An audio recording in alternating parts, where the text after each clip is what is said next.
Hey folks, in this lecture we are going to review loops. Loops are that wonderful structure that allow you to do the same thing more than once. So you're going to find often in your code that you're going to be asked to do the same thing, repeat it over and over again, maybe do it 5 times, maybe do it until something is not true.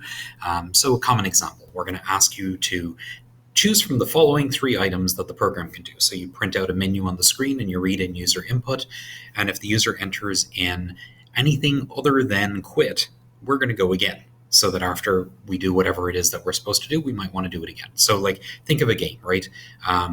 You might want to ask them to pick a number, and maybe the game selected a random number first and stored it as an answer. You read in the user's guess each time, and then you check to see if the guess is equal to the answer. That is a circumstance where you're going to want to keep asking them over and over again. Usually you give people more than one try at a guessing game. So in that case, that's going to be a loop. It's going to be a loop that's going to keep going until something is true. So that would probably be a do or a while loop, which is one of the types, or well, those are 2 of the types. The other option is a for loop, which is going to be the common type of loop that you're going to do when you have to do something a set number of times.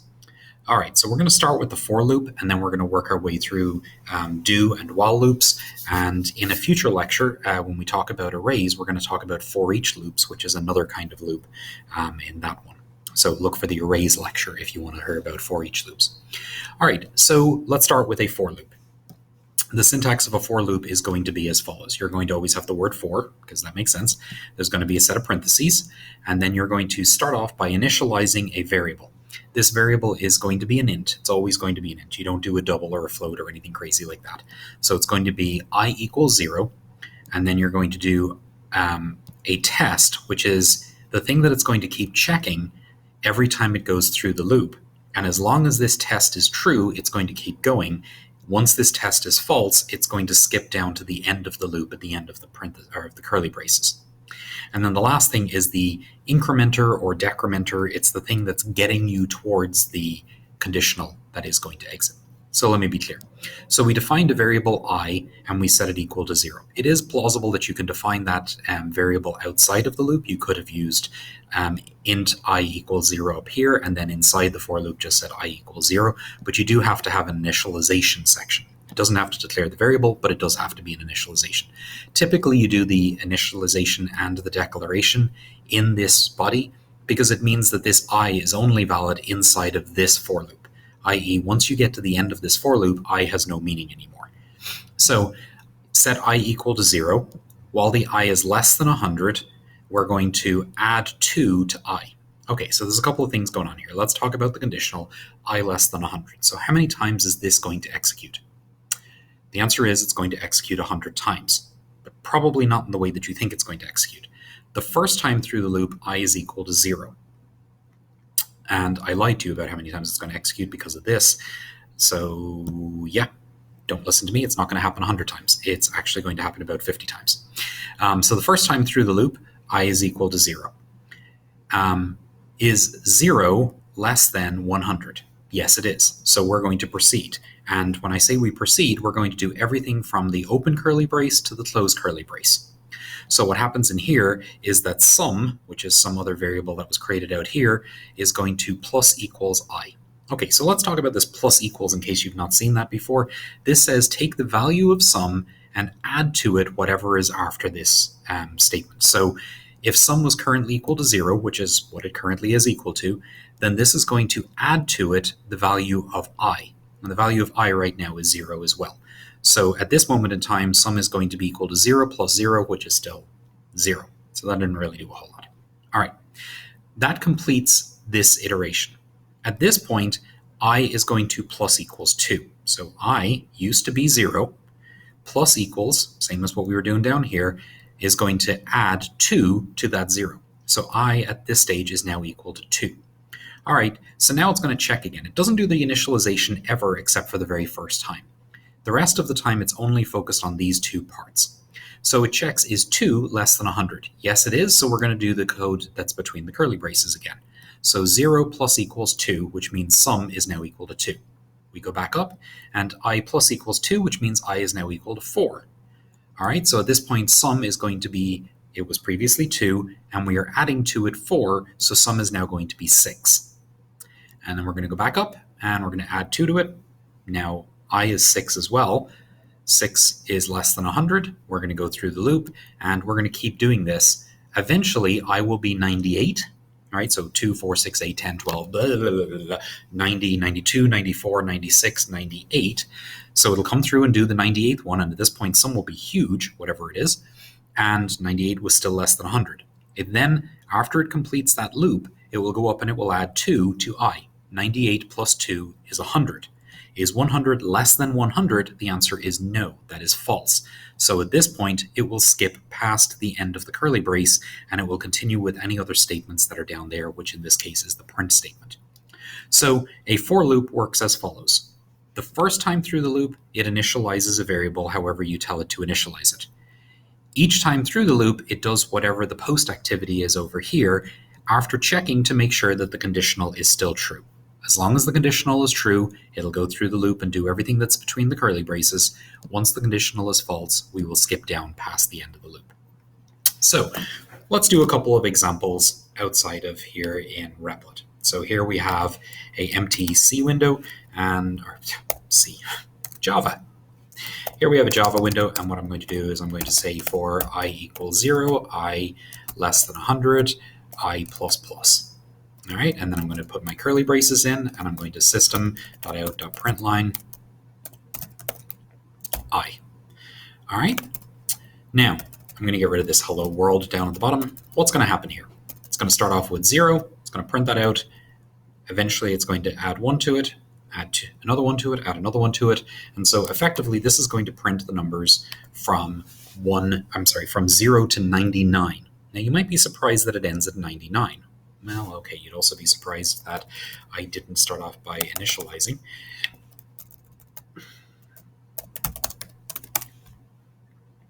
Let's try that again.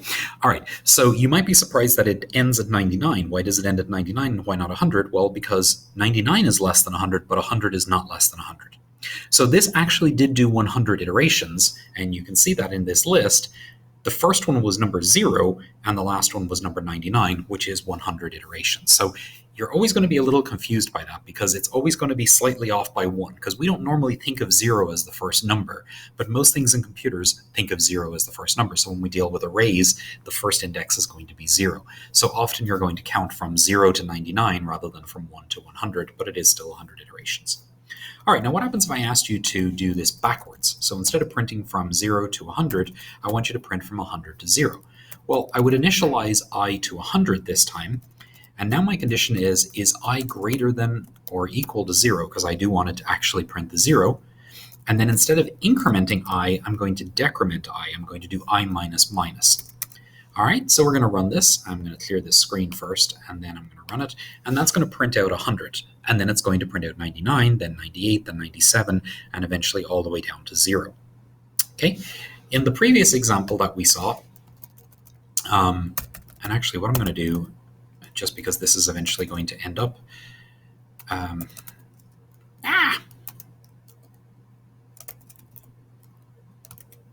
okay. We're just going to do that. Sorry. This is eventually going to end up on the website, so I'm going to do all of them and just leave them all in here. So the first one was less than 100, I plus plus, and the second one was this. All right, so for the third example, what we're going to do is we're going to do every third number for int I equals 0, I less than 100, and we're going to do I plus equals 3. All right, and same print statement. So I'm just going to copy that and paste it down here, and we're going to run that. Of course, it's going to run all 3 of the loops now, but the most recent loop is going to print out 0, 3, 6, 9, 12, 15, 18, and so on and so forth. Or maybe it's not. Or maybe it did and I can't find it. Where are you? Okay, so this is the problem with leaving all the code in here, which is that I can't figure out where anything is anymore. So we're going to comment out everything up here.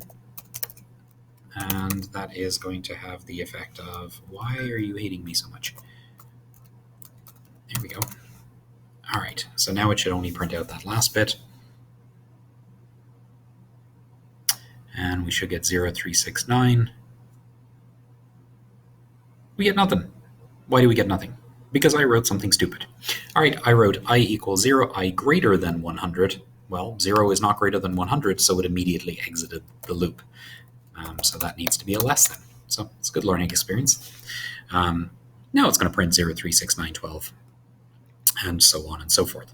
So let's talk about what can be done inside of, and you can see it did that correctly, what can be done inside of this loop. So I did I++, I did I minus minus, I did I plus equals 3.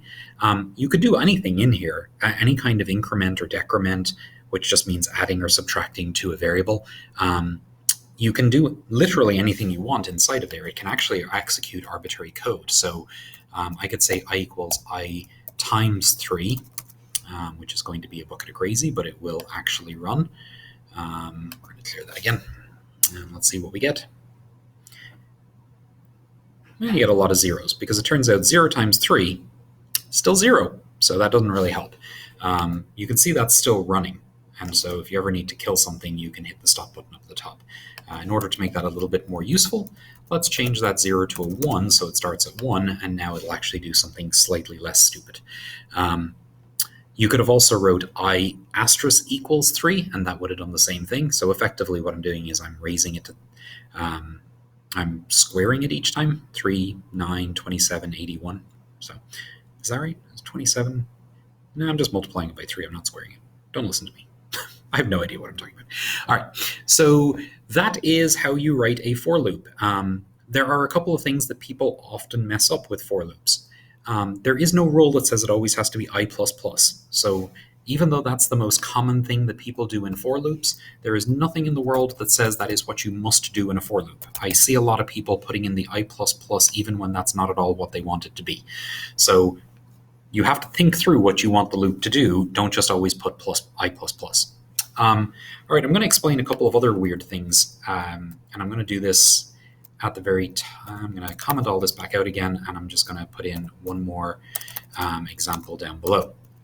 So I'm going to do I int, for int I equal, well, also I doesn't have to be called I. You could call it enda equals 0, enda, see, I typed I again because I have to. I less than 100, enda plus. And actually, I'm just going to shorten this down to 10, and I'm going to print out enda. Oof. Syntax. There we go.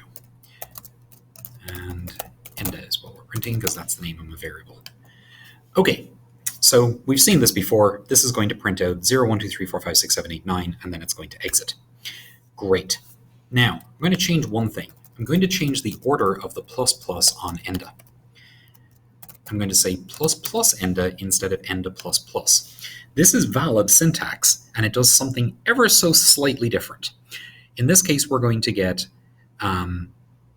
the changing of the variable enda happens before it goes through the loop versus happening after it goes through the loop. Now you can see in this case that the output is the same in either case. We don't see a difference here. But it is important to understand that the plus plus before the variable name means it happens before anything else, whereas the plus plus after the variable name means that it happens after. And that is an important distinction that is sometimes called out in questions, and you will see it in code occasionally. So it just determines the order in which the operation happens. So something to be aware of is where you put that plus plus. Again, plus plus is not the only thing you have to do there. You can do anything you want. All right, so let's do a slightly more practical example of all of this. So what we're going to do is we are going to, instead of just printing out random numbers, we're going to ask the user for something. So system.out.println. We're going to ask the user to enter in a number. And then we are going to scanner input equals new scanner from system.in, and maybe today I'll remember to include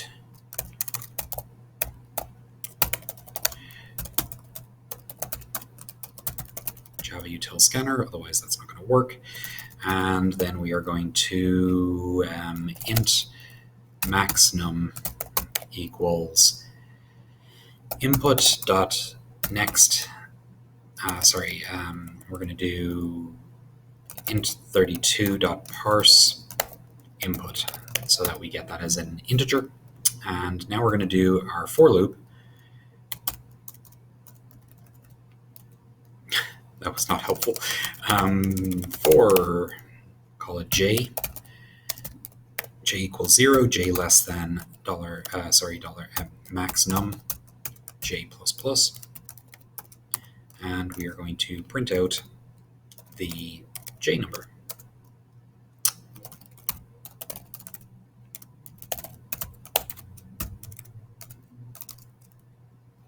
Goodness.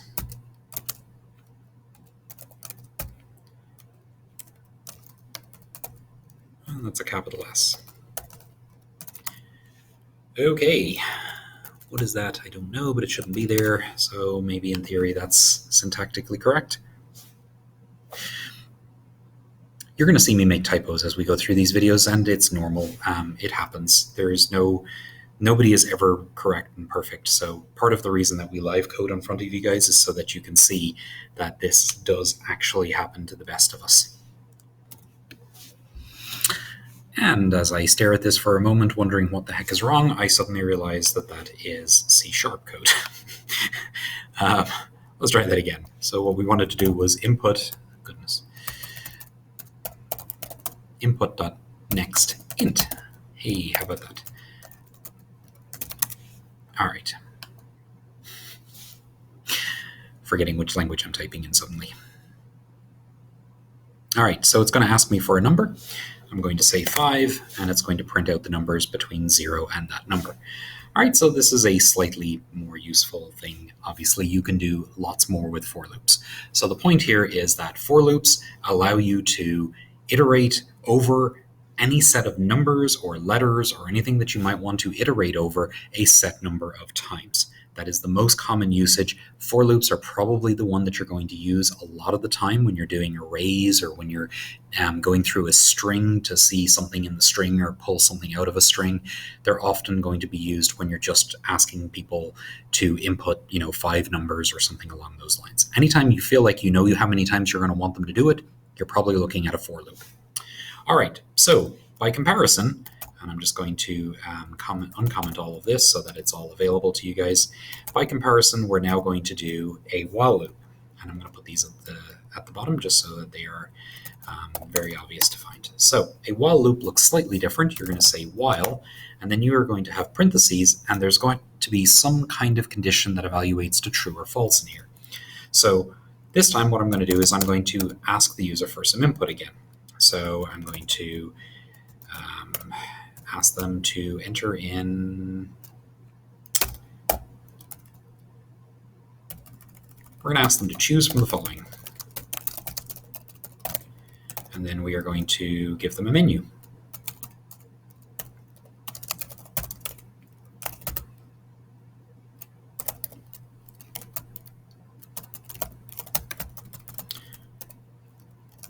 One, count up, 2, count down, or 3, we're going to quit. Or quiet, as it turns out. All right, so we are going to read in their menu. All right, now what I want to do is I want to keep doing this over and over again until they type quit. All right, so this could be a while loop or it could be a do loop.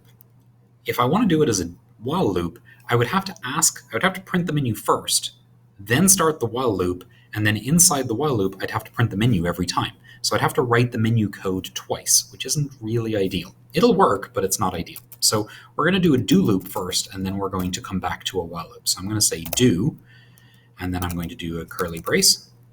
And we have all those statements.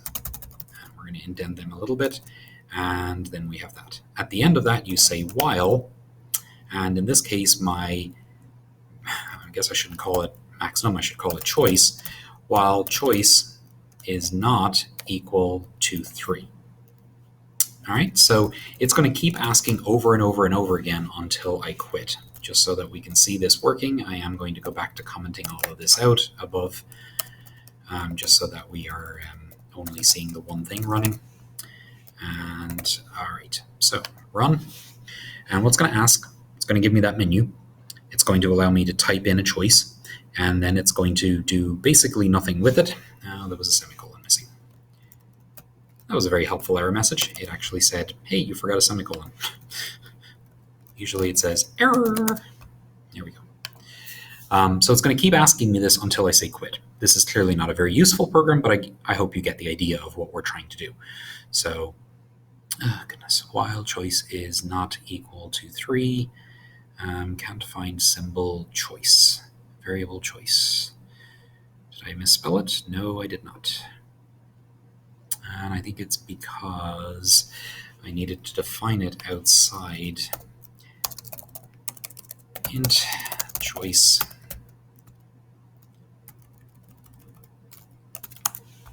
All right. If that is the reason, I will explain. Let's see if that is the reason first. Compiler is so slow. There we go. All right, count up, count up, count up. Keeps asking, count down, count down, count down. And now I'm going to hit 3 for quit, and boom, the program exits.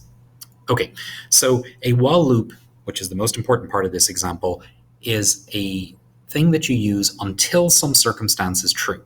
This is a do loop, which is the same thing as a while loop. The only thing that's different is that we evaluate the while condition at the end as opposed to at the beginning of the loop. All right, so let me explain why I had to move that int choice outside the loop. When I put the int choice inside of here, and I've mentioned this when we talked about variables, variables are only valid within their enclosed curly braces. So weirdly, this while statement can't see that choice if it's defined inside of here. If it's defined outside, then it is still a valid variable. So by moving the int statement up above the do loop, I made it so that choice is valid inside of these curly braces, which are the main method for this entire block of code, instead of just being in that local do loop. All right. So could I have done this exact same code with a while loop? Yes, I could have, but it would have been a little bit annoying. So I'm going to do all these statements again, which I'm just copying and pasting them. And then I'm going to say while choice is not equal to 3. I'm going to make the int here. This is going to cause an error because, again, int was already defined. It's the problem with doing 6 different examples in one block of code. All right, while choice is not 3, then we are going to, what are we going to do? Well, so the problem here is that I've printed out the menu, I've read in their answer, and now I'm ready to go into the loop. But what do I want to do in the loop? Well, I want to print out the menu and read in their answer. So in actuality, to make all of this work, I would have to copy and paste all those lines back in here, because I need to actually change the answer inside the loop for the second time through. So this will work exactly the same, assuming I didn't do something stupid, which is probably a lot to ask. So this is going to do exactly the same thing as before, but you can see it took a lot more code, and also I can't define scanner twice because, well, scanner is already defined. All right.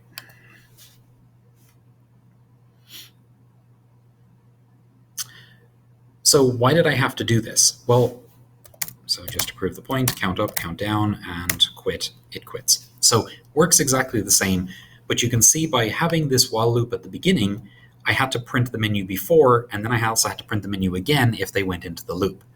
The do loop is a little bit more elegant. And this brings me to the point of this lecture. There are 3 different kinds of loops: for loops, do loops, while loops, and there's a 4th one which we haven't talked about, which are for each loops, which we'll talk about when we get to arrays. Each of them has their place. That's why they're all still here. It's not like there is one correct answer and you should always do this one. If that was true, there would only be one way to do a loop in code. So that's not how it is. There are many ways to do it. You should choose the one that works the best for what you're trying to do. If you're printing out a menu and you're going to keep asking them the same options over and over again, probably going to be a do loop. Honestly, that's probably the only time you're going to use a do loop. You may find other reasons. It's not the most common one. More commonly, you're going to do while loops or you're going to do for loops. If you know how many times you're going to go through, probably want a for loop. If you don't know how many times you're going through, you probably want a while loop.